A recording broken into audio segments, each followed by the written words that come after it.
Assalamualaikum warahmatullahi wabarakatuh. Nama saya Fitriana Rizky. Saya dari Prodi Manajemen akan mempresentasikan tugas pengantar bisnis tentang motivasi dan kepemimpinan. Teori motivasi. Motivasi adalah satu penggerak dari dalam hati seseorang untuk melakukan atau mencapai suatu tujuan.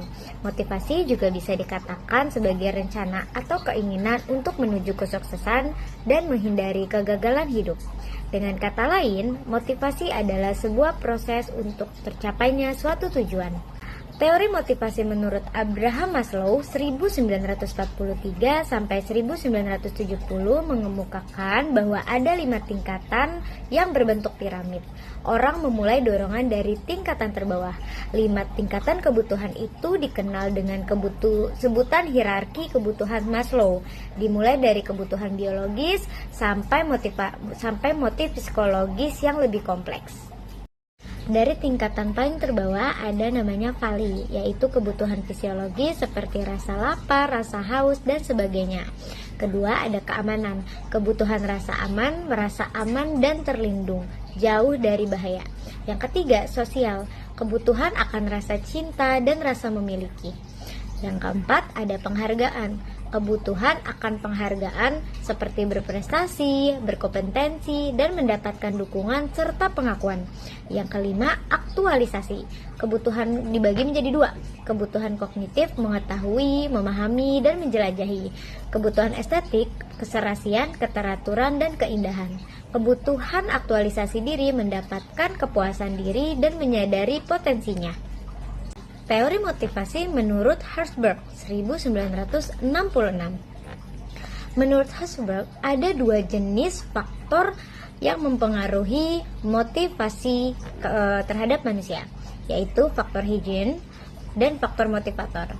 Faktor higien memotivasi seseorang untuk keluar dari ketidakpuasan. Yang kedua, faktor motivator memotivasi seseorang untuk berusaha mencapai kepuasan. Contohnya, faktor higien seperti hubungan antar manusia, imbalan, kondisi lingkungan, dan sebagainya. Sedangkan contoh faktor motivator seperti achievement, pengakuan, kemajuan tingkat kehidupan, dan sebagainya.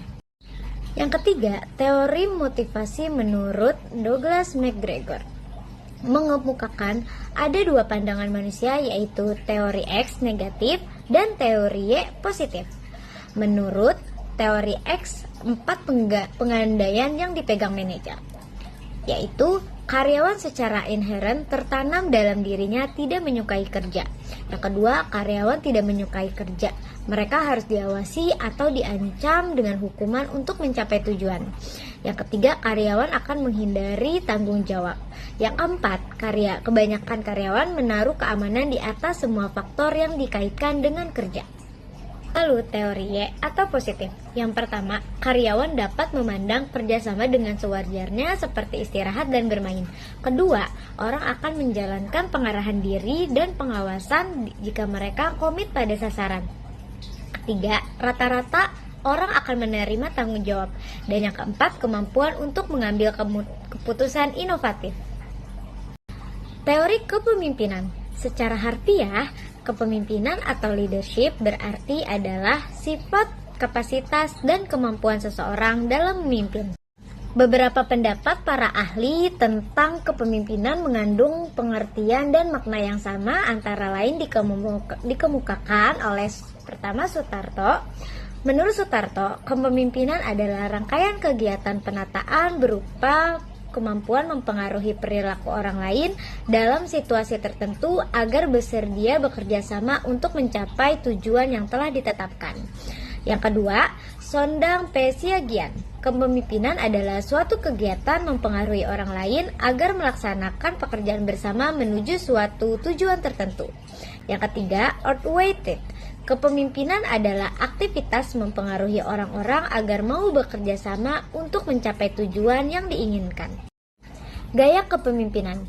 Ada gaya kepemimpinan otokratis seperti wewenang mutlak terpusat pada pemimpin, keputusan selalu dibuat oleh pemimpin, kebijakan selalu dibuat oleh pemimpin, serta komunikasi berlangsung satu arah dari pimpinan kepada bawahan.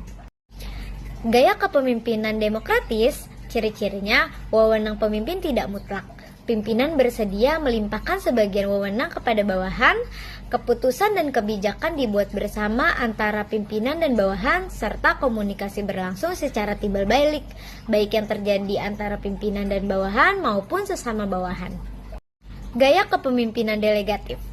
Ciri-cirinya, jarangnya pemimpin memberikan arahan, keputusan diserahkan kepada bawahan, serta dan diharapkan anggota organisasi dapat menyelesaikan permasalahannya sendiri. Gaya kepemimpinan birokratis. Ciri-cirinya, pimpinan menentukan semua keputusan yang bertalian dengan seluruh pekerjaan dan memerintahkan semua bawahan untuk melaksanakannya.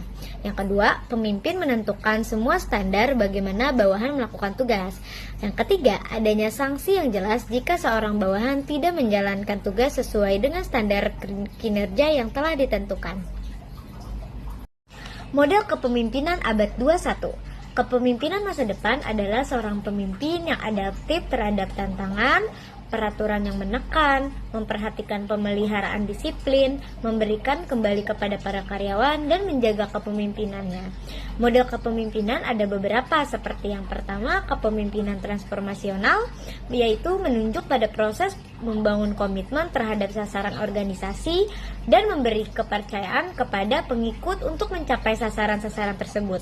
Yang kedua, kepemimpinan transaksional, yang intinya menekankan transaksi di antara pemimpin dan bawahan. Kepemimpinan ini memungkinkan pemimpin memotivasi dan mempengaruhi bawahan dengan cara mempertukarkan reward dengan kinerja tertentu. Pedoman pemimpin abad 21. Yang pertama, kembangkan sebuah visi yang jelas dan menarik. Kedua, kembangkan sebuah strategi untuk mencapai visi tersebut. Yang ketiga, artikulasikan dan promosikan visi tersebut. Keempat, bertindak dengan rasa percaya diri dan optimis. Kelima, ekspresikan rasa percaya kepada para pengikut. Yang keenam, gunakan keberhasilan sebelumnya dalam tahap-tahap kecil untuk membangun rasa percaya diri. Yang ketujuh, rayakan keberhasilan. Demikian presentasi saya tentang teori motivasi dan kepemimpinan. Kurang lebihnya mohon maaf. Wassalamualaikum warahmatullahi wabarakatuh.